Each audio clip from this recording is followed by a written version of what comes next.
Ask me the question, start the tape running, let's just get the program on the way. How I met Barry Seals.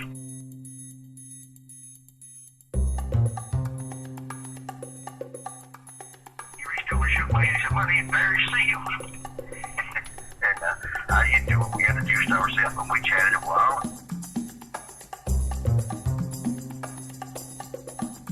And I told Barry about that. He said, no, I need to land up in Arkansas, but it would cost you $50,000. $50,000, well, man, you can get it done for $10,000. I land on that Interstate 10 out there for nothing.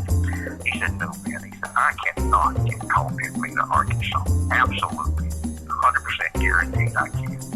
That it's paid off all the way to the top.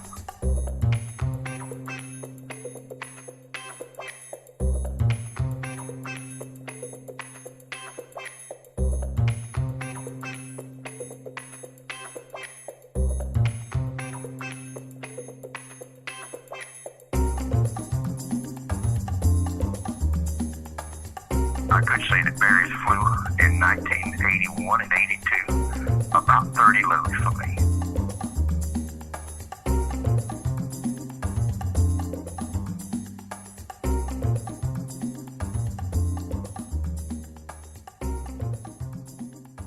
All right, I was getting on a plane there in Honduras going to New Orleans.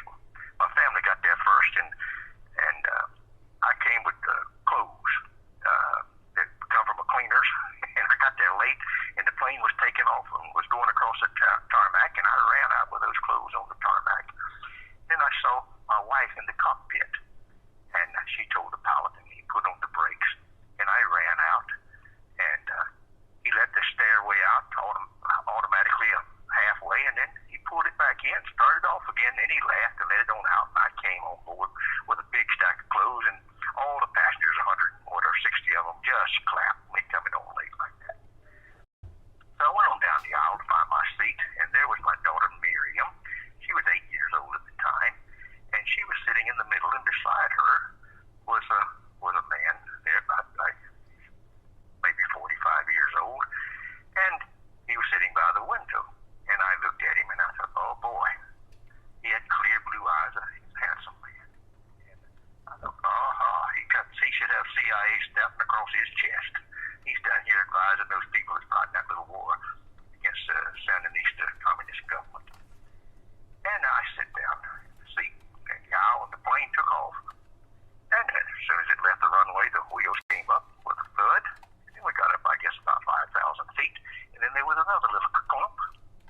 And Gabe said, what was that, Dad? And I said, oh, the pilot just engaged his autopilot, and it wasn't at the same altitude. That's when he turned it off. And when I thought the CIA man reached across, and he says, you fly one of these things too? Yes, sir, I got a few hours. And he reached over and shook my hand and said, my name's Barry Seals. And how do you do? And we introduced ourselves, and we chatted a while. And I think that I traded seats with my daughter. And I thought, well, he didn't put me there. It wasn't, nobody put him beside me because I didn't know where I was going to sit. There wasn't unassigned seating, so it just happened to be, and I felt a little better. And he told me that he had just gotten out of prison that morning from doing a year in Honduras for, he got caught with 100 kilos of cocaine. So I thought, boy, it's interesting. And he told me that he used to work with Trans World Airlines, that he had been a captain of 747 pilot. Wow, I thought, man, he quite a bit. And so I was still a little reluctant, and I thought, boy, this man might be the fellow here that I'm looking for to work for me. I already had one pilot working, or two pilots, and looking for another line to fly cocaine out of Colombia. So when we landed at New Orleans, we all got off the plane and got our bags, and when we came outside, there was his wife. She's a pretty woman, and she just fell into his arms, and 3 little children just jumped up and down crying and hugging Daddy. And I thought, oh boy, he is telling the truth. He just got out of jail this morning. How wonderful. So after all the introductions was over, I gave him my address and told him to come out to see me in Santa Barbara, California. So he did, and a couple of weeks later he was out there. And so I had a